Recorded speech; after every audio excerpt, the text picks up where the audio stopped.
Hello everyone. Oof, it's hot, man. It's hot. I just want to say I've been out for a little while. You probably haven't seen I haven't posted maybe in a week or so.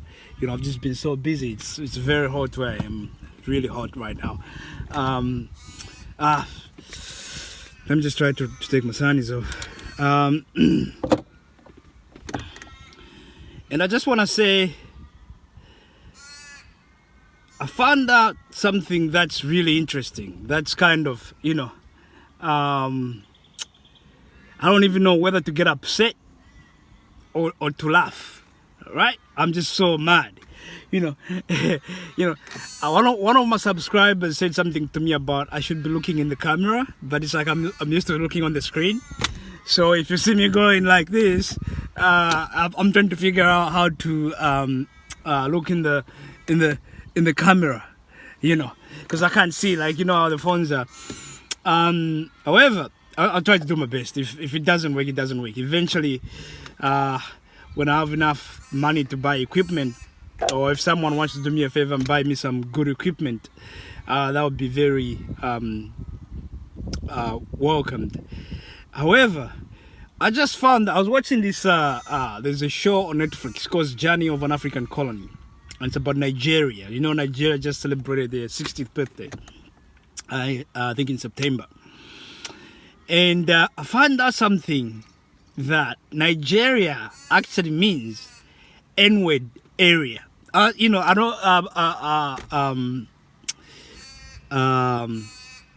right now, they are quite strict on things, so I can't even say, but you know what I mean, N-word area. So all along, every time we say Nigeria, we've been literally be saying the N-word area. Some guy called Lugad's wife came up with the name because it was meant to be Niger, Sudan, or something like that, because Sudan obviously means black. So in the end, they just tried to call it N-word area, and that's what we call Nigeria. But this is where I'm really upset about Nigeria, about Nigerian government. I've always been, I gotta be honest, Nigeria to me, it's a disappointment. To me, it's a disappointment. And the reason why I say that is because I believe Nigeria should be a superpower. A superpower, 100%. They have the right population, they have the right natural resources, they have everything perfect to be a superpower. And also, they produce some of the most educated people in Africa. And yet, they're not. They're a poor country. To me, that I've always failed to understand. And when you go to the heart of how Nigeria and how they do their business, it's sad to see why this country is actually so poor. If it wasn't for Aliko Dangote, Nigeria was not going to have a refinery. However, there are two refineries that they could use. But for them, I think it was wise. To me, it was stupid for them to be selling crude oil and then be buying refinery oil when they could use the refineries that were already in the country and employ people to refine the oil, at least supply the local market. They couldn't do it. So what sort of government is that? Is that government of the people for the people? No. There's all these rich people who are just accumulating wealth, and at the end of the day, it's not benefiting the entire community. And they're here right now. There's a lot of communities in Nigeria that wants to split, and I don't blame them. If you belong to a country as big as Nigeria and you're not progressing, then what's the point of being part of it? Every person in the diaspora, this is before I go to even this name, every person in the diaspora is going to agree with me on this one. If you are in any country in the Western world, be it the US, Canada, UK, whatever, when the economy is doing well, no one says anything about immigrants. It's very rare. No one says anything. When the economy starts to bite, that's when you start hearing things about, the immigrants are taking our jobs. You know what? Because there's nothing that frustrates a man more than when the money in his pocket starts dwindling. If you want to hit someone, if you want to frustrate someone, or in other words, piss off someone, hit them in the way it hurts. And that's money, the pocket, the bank. And Nigerians are suffering. And they're going, we got oil, we got all this, we got all that. Nothing is working. Nigeria right now should be a powerhouse.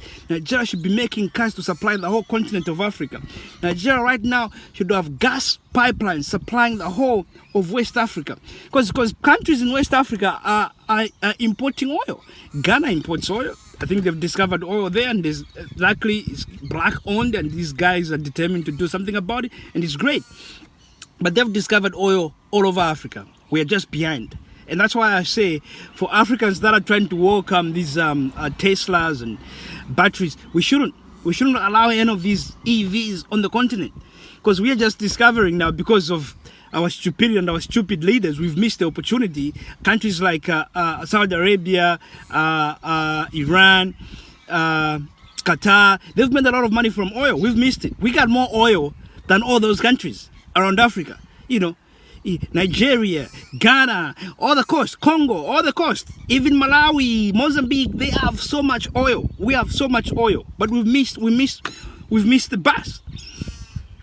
You know, Uganda, with a little bit of oil they have, and they just discovered a little bit, there's more there. You know, they've actually done something. They've organized, they're putting up a pipeline to connect Uganda to supply the whole of East Africa. You know, Nigeria could be doing that and creating employment for their people. Pipes should be running from Nigeria, something Russia does in Europe. You know, supplying gas so people don't have to use charcoal and all those things. Supplying gas to all these countries in West Africa, even in the whole of Africa. Why not? But no, they haven't been able to. You know, food. Nigeria should be a food basket of West Africa. If anything, should be a food basket of Africa. You know, North Africa is a desert. Countries like Mauritania and all these countries, they have limited fertile soils. Should be supplying them. You know, right now some of these countries are importing from, even Nigeria itself imports food from Europe, from China, from all these other places. Why is that? Because I don't think Nigeria since independence has had a good president. As far as I like the name Abubakar Tafawa Balewa, but I feel like I haven't really researched into this, and I want to search. But I remember learning about this guy in high school, and I thought of the name was so cool, Abubakar Tafawa Balewa. I almost changed my name to Abubakar Tafawa Balewa, man. That's how much I thought this name was so cool, because it's just like it just rolls off your tongue, man. Abubakar Tafawa Balewa. I don't even know if I'm pronouncing it right, but you know, and also football, man. I'm a big Green Eagles fan, man. You know, I'm originally from Zambia, and Zambia has never really been to the World Cup. They on the continent, I think I would say they're a pretty good soccer team. So Zambia is not the hood. Guess who I'm supporting? It's the Green Eagles, man. The Green Eagles. You know, especially back in my day, we had, you know, Okocha, Kano, you know, and my man, I heard he passed away. What's his name? It was a big guy. Yeah, we played the finals with him in '94, Zambia versus Nigeria. If you've never seen it, it was probably one of the greatest soccer tournaments in finals in Africa, because Zambia was coming off after pretty much the whole team was killed in a plane crash in Gabon. And they managed to put a team together that even managed to get to the finals. So it was very emotional for the country. And the Nigerians didn't forgive us, man. They hammered us. But we put up a fight, you know. However, I've been a huge fan of Nigeria. I just believe if there's one country in Africa that has a chance to become a superpower, it's Nigeria. But I always get disappointed. And I fail to understand why. Because every Nigerian, all my Nigerian friends are like, these guys are like highly educated. You know, they're doctors, they're lawyers, they're IT guys. And I have a funny story about one of them, actually. I was doing, anyway, I don't want to go into that. You know, they're highly educated. But Nigeria is not moving at the pace it should be moving. Something is wrong. And I've always felt that, like, something is wrong. And I agree with some of the people that are trying to split. Because, you know, if you are such a big country and you're not going anywhere, then, well, what's the point of being together? I don't blame them, you know. But this is actually shocking, you know, for a country as big as Nigeria, for a country as important to the continent, to the African continent, to have a name that means N-word area and not change it. I don't understand that. It's just like I don't understand a lot of things about Nigeria, but this is one of the reasons why now I can see why Nigeria even doesn't move at the pace it should be moving. Because how can you not change that name? You know, Ghana was called Gold Coast, got independent, changed it to Ghana. Upper Volta changed to Burkina Faso. You know, Nyasaland changed it to Malawi. You know, Northern Rhodesia changed it to Zambia. Southern Rhodesia changed it to Zimbabwe. You know, so how come Nigeria hasn't changed the name from nigger area? They've just kept it. That's ridiculous. It's shocking. I can't believe this. This is ridiculous. I don't know. I hope Nigerians are on the streets right now demonstrating to get rid of this name. You know, you can't be saying, I'm a famous Nigeria. You know, and the thing is, most of us were born after independence, so we don't know what happened. But I can assure that people that got independent and all, people knew exactly what Nigeria meant, and they chose not to change it. Because all these other countries, like Northern Rhodesia, the president changed it. The president in Zambia was Kaunda, changed it straight away after independence, changed it to Zambia. Named after Busy. You know, Nigeria, N-word area.